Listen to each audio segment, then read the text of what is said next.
Here I have TCL 306, and today I'm going to show you how to change date and time settings on this device. So firstly, let's open settings, then go to the system section, and then date and time.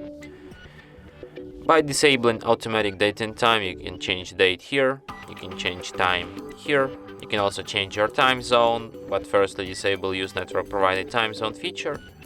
Here you can select your time zone, and you can also change your time format from 24-hour to 12-hour. So yeah. And that's it. Thanks for watching. If you find this tutorial useful, don't forget to hit that like button and subscribe to our channel.